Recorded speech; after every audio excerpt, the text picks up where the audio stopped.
how to knit a fruit citrus slice dishcloth. Hi guys, I'm Kristen and welcome to Studio Knit. I have created this knitted dishcloth. It is round, but we're not knitting in the round.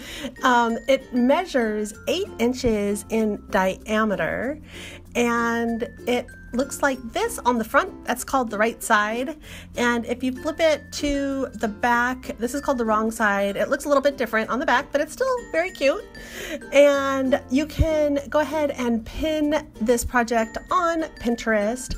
I have created a full written pattern. It is linked down in the description below from my website. And in this video, I'm going to give you an overview of some of the trickier parts of the pattern. If you think this is a fun idea, go ahead, hit like, it really helps me out. For our materials, we're using cotton worsted weighted yarn.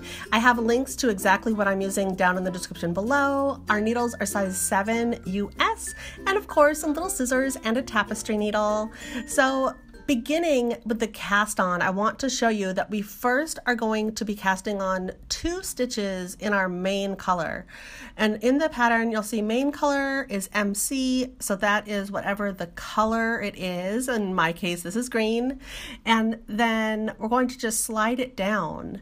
And then on that exact same needle, we are casting on 12 additional stitches in the white color. So I wanted you to be able to see what this looks like getting started.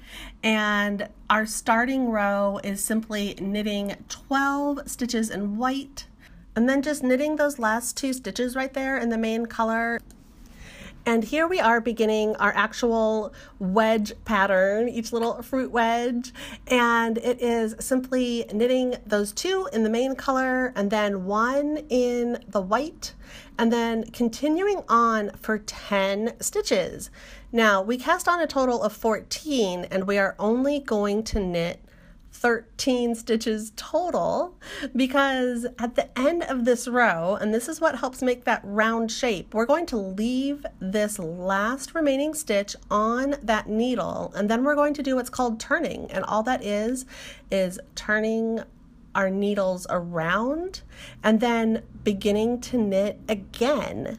So now you can see we're on the wrong side, and you want to take that main color and you want to bring it to the back because we're simply going to be knitting. So you see here on row 2, the wrong side, we are knitting 10 stitches in our main color. So that is just knitting all of those 10 main green colors that I have here. So we're knitting up the green until we hit this one little stitch of white, and we're going to bring our main color to the front, and I have this written in the pattern as well as here on our screen.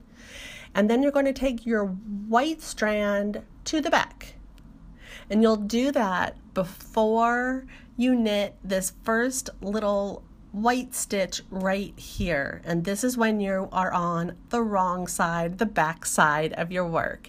Now, before you switch colors again, you're going to take that white strand and you're going to bring it to the front. And then you're going to take your main color strand, and of course you need to bring that to the back in order to finish knitting those 2 stitches. So I just wanted to show you some of the detail of the 2-stranded color work in this pattern. You do want to make sure that your right side and your wrong side, that the colors don't become a big old jumble. So this will definitely help if you just take a moment, especially here on the wrong side, to make sure you're taking your yarn strands to the front and the back appropriately.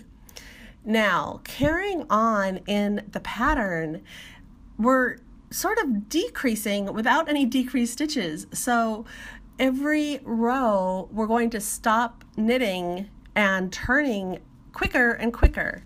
So we stopped with 1, and then we're going to turn with 3 and 5 and 7 and 9 until we get right to this little point right here. And then it's time to do 1 row of white down, 1 row of white up, and then we just continue these wedge patterns for a total of 12 wedges. Now I want you to do 11 and then stop, because the 12th one is just a little bit different. Since we already have our white that we began with, we are actually going to go ahead and do one row of our main color right here in green, and then row 10 is going to be a bind off, and that is on our 12th wedge. Again, the written pattern is on my website. When you get to this fabulous point of the pattern, it is time to go ahead and just tack together the edges of our wedges. And I'm using my tapestry needle, and I'm just placing the main color a little bit over the white and then weaving in the ends. Once our ends are all woven in, it is time to cut them off with our cute little stork crane scissors. And we are done. Here's how it looks on the back side, the wrong side. And you might want to shape it a little bit. The round shape comes out really great, really without any need to block it into shape.